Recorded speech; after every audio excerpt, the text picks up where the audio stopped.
गर तुम न सुनोगे तो मेरी कौन सुनेगा। मुर्दे सुनते भी हैं, जानते भी हैं। जिंदों के बनिस्बत मुर्दे ज्यादा सुनते हैं और ज्यादा देखते भी। इस्लाम की पहली लड़ाई हुई बद्र, और बद्र में जब जो लोग कत्ल किए गए उनकी लाशें पड़ी थी तो सरकार गए और फरमाते हैं, लोगों देखा जो अल्लाह ने तुमसे वादा किया था वो तुमसे पूरा किया, और जो अल्लाह ने हम लोगों से वादा किया था वो अल्लाह ने हम लोगों से पूरा किया।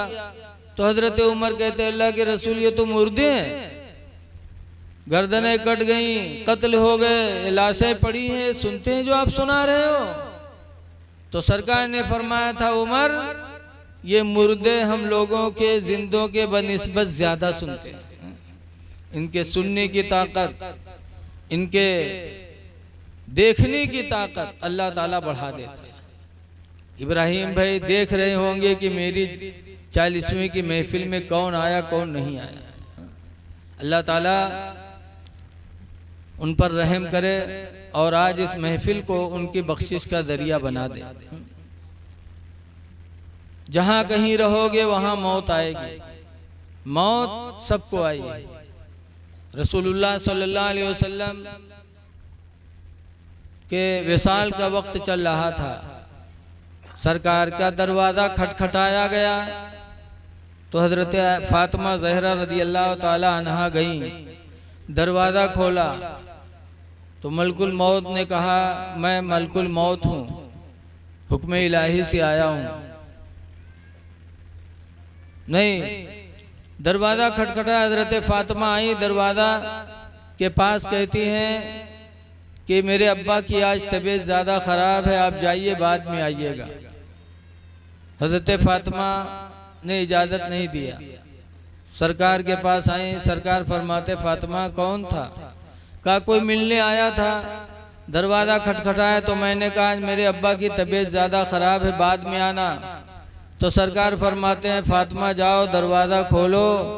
वो ज़िंदगी में हर मुसलमान के पास, हर इंसान के पास एक मर्तबा आता है, वो कोई आने वाला दूसरा नहीं, वो मलकुल मौत है। जाओ फातिमा दरवाज़ा खोलो, वो ज़िंदगी में एक बार आते हैं। दरवाज़ा खोला, रसूलुल्लाह सल्लल्लाहु अलैहि वसल्लम की रूह निकालने की बारी आई। जब रूह निकाली तो सरकार को तकलीफ हुई, फरमाया रुको, जैसे मेरी रूह निकाल ले वैसे मेरी उम्मत की भी रूह निकालोगे? कहा अल्लाह के रसूल आपकी रूह तो एक उंगली से निकाल रहा हूँ और आपकी उम्मत की रूह तो पूरा हाथ डाल के निकालता हूँ। सरकार के आंखों में आंसू आए, फरमाते हैं मलकुल मौत जब तुम एक उंगली से मेरी रूह निकालते हो तो मुझे इतनी तकलीफ होती है, और जब पूरे हाथ से मेरी उम्मत की रूह को निकालोगे तो मेरी उम्मत को कितनी तकलीफ होगी। सरकार फरमाते क़यामत तक जितनी तकलीफ मेरी उम्मत पे गुजारना है वो सब मेरे ऊपर गुजार दो, और मेरी उम्मत की रूह को इस तरह निकालो कि मेरी उम्मत को पता न चले।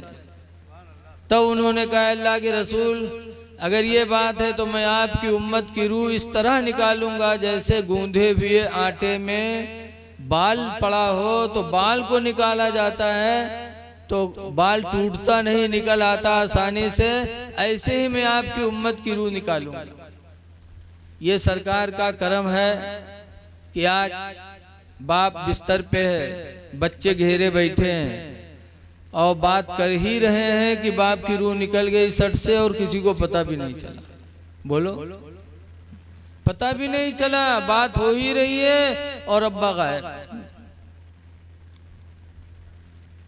तो मौत आनी ही आनी है, लेकिन कुछ लोगों की मौतें अलग होती हैं। रसूलुल्लाह सल्लल्लाहु अलैहि वसल्लम की बेटी फातिमा है, रमज़ान शरीफ में जब इनके विसाल का वक्त आया तो हदीस पाक में है, लम्मा नज़ल अलैहा मलकुल मौत, जब हजरत फातिमा के पास मलकुल मौत आए, वक़रअल बाबा, और दरवाज़ा को खटखटाया, पूछती है कौन, कहा मैं मलकुल मौत हूँ। तो हजरत फातिमा कहती हैं कि मलकुल मौत सुन ले, जिंदगी गुजर गई, जिंदगी में मेरा चेहरा किसी अजनबी इंसान ने नहीं देखा है, लिहाजा मैं नहीं चाहती कि आखिरी वक्त तुम मेरा चेहरा देखो। जब फातिमा ने कहा तो मलकुल मौत वापस हो गए। तो फातिमा की रूह किसने कब्ज किया? हदीस में फ़क़बज़ल्लाहु रूहहा, तो अल्लाह ताला ने खुद फातिमा की रूह को कब्ज फरमाया। ये फातिमा ज़हरा का मकाम है कि मलकुल मौत आए हैं, इजाज़त मांगी तो फातिमा ज़हरा ने इजाज़त न दिया। अहले बैत की शान बहुत बुलंद है। आला हज़रत इसके भाई हसन रज़ा फरमाते हैं कि बेइजाज़त जिनके घर जिब्रील भी जाते नहीं, बेइजाज़त जिनके घर जिब्रील भी जाते नहीं, कदर वाले जानते हैं कदर शान अहले बैत। अहले बैत का दर्जा बड़ा बुलंद है। ऐ लोगो, फातिमा ज़हरा का मकाम कितना बुलंद कि मलकुल मौत आए हैं, वापस जा रहे हैं। आज जो लोग कहते हैं अपने आप को चंद वक्त की नमाज पढ़ने के बाद समझते हैं कि हम तो बड़े दर्जे वाले हैं, उनसे पूछो क्या मलकुल मौत ने कभी किसी से इजाज़त मांगी? सिर्फ रसूलुल्लाह का दरवाज़ा है कि इजाज़त मांगी थी, या रसूलुल्लाह की बेटी फातिमा ज़हरा है कि मलकुल मौत ने इजाज़त मांगी थी? बड़े दर्जे हैं अहले बैत के।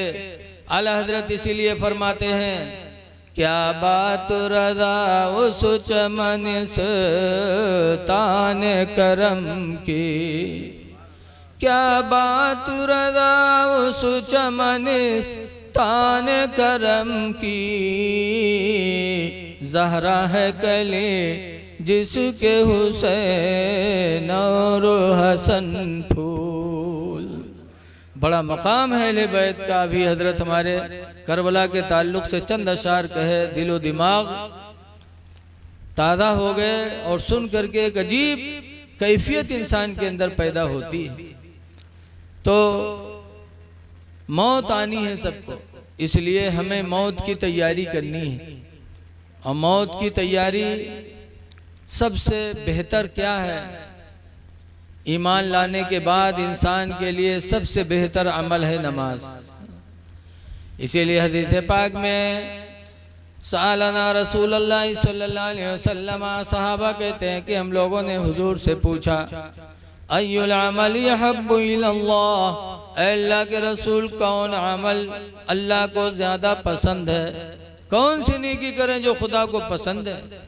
तो सरकार ने फरमाया था, सलातु अला वक्तिहा, नमाज को नमाज के अव्वले वक्त पर पढ़ लेना।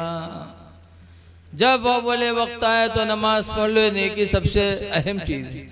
इसीलिए हुजूर सल्लल्लाहु अलैहि वसल्लम ने फरमाया था, या अली अज्जिल फी सलास, अय अली तुम 3 चीज़ों में जल्दी किया करो।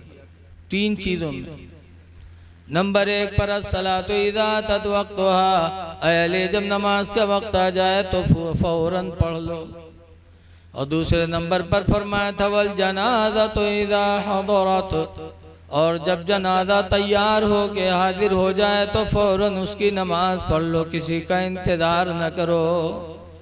और तीसरे नंबर पर फरमाया था, वल अय्यिमु इज़ा बुलिगत, इज़ा बलगत, और लड़की जब जवान हो जाए, बालिग हो जाए, फतनकिहुहा, तो उसका तुम निकाह कर दो। लड़की जवान हो जाए तो उसको न रोको, जनाजा तैयार हो के आ जाए तो उसको न रोको। आज देखा जाता है बात बात जनाजों पे घंटाहन मिला शरीफ की महफिल चल जाती है। हर चीज़ का मौका महल है। जब जनाजा तैयार आ जाए तो उसके नमाज पढ़ने में, दफनाने में जितनी जल्दी करो उतना ही ज़्यादा सवाब। और दफनाने के बाद फिर खड़े रहो, लेकिन दफनाने के बाद लोग भागने लगते हैं। मुर्दे को दफन करने के बाद इतनी देर तक खड़े रहना चाहिए। हदीस पाक में है कि अगर इतनी देर में चाहे तो कोई एक ऊंट ज़बह करे, फिर खाल उधेड़ के बोटी बोटी बनाए, फिर 7 हिस्सों में उसको बांटे, जितना वक्त इतने काम में लग जाए उतनी वक्त तक तुम अपने भाई को दफन करने के बाद कब्र के पास खड़े रहो। साहबा खड़े रहते थे। हजरत अली शेर खुदा रदी अल्लाह अन्हु हजरत उमर फारूक आदम को जब दफनाया नबी करीम के पहलू में, रसूलुल्लाह के रोज़े में, 2 खुशनसीब सहाबी हैं हजरत अबू बकर, हजरत उमर, जो आज भी सरकार के पहलू में आराम फरमा। हजरत उमर को जब दफनाया तो मुनकर नकीर आए। हजरत अली खड़े हैं बाहर, सब लोग खड़े हैं। मुनकर नकीर आए बड़े डरावनी शक्ल में, तो हजरत उमर फरमाते हैं, मुनकरो नकीर, इतनी डरावनी शक्ल में तुम मेरे पास आए हो, क्या हुजूर की उम्मत के पास भी इसी शक्ल में जाओगे? कहा इससे और डरावनी शक्ल में हाजिरी होगी। हजरत उमर फरमाते हैं, जितना खौफ दिलाना हो मुझे दिला दो, जितनी दहशत पैदा करनी हो मेरे ऊपर पैदा कर दो, लेकिन रसूलुल्लाह की उम्मत पर इस शक्ल में न जाना कि नबी की उम्मत तुमको देख के डर जाए। तो हजरत अली ने सुना तो हजरत अली फरमाते हैं, अमीरुल मोमिनीन, जिंदगी भर लोगों पर आप रहमो करम करते रहे और मरने के बाद कब्र में भी उम्मत मोहम्मदिया को आप भूले नहीं हो। उम्मत मोहम्मदिया पे आज भी रहमो करम के लिए दरख्वास्त कर रहे हो। इससे पता चला कि हजरत अली शेर खुदा को अल्लाह ने वो मकाम दिया था कि अमीरुल मोमिनीन के कब्र में क्या हो रहा है हजरत अली शेर खुदा देख रहे हैं। तो